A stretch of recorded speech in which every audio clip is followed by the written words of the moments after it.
స్వామి శరణమయ్యప్ప.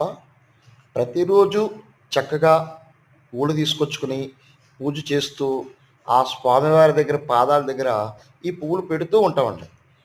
అసలు జీవితం పువ్వులు 10 రోజులండి జీవించేది. ఆ 10 రోజులు జీవనం అండి పువ్వులకి, ఆయుష్ అండి.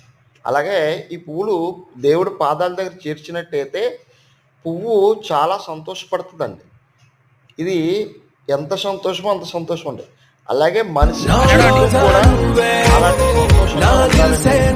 మనం కూడా ఎప్పుడు కూడా ఆనందంగా మనం చక్కటి ఆలోచన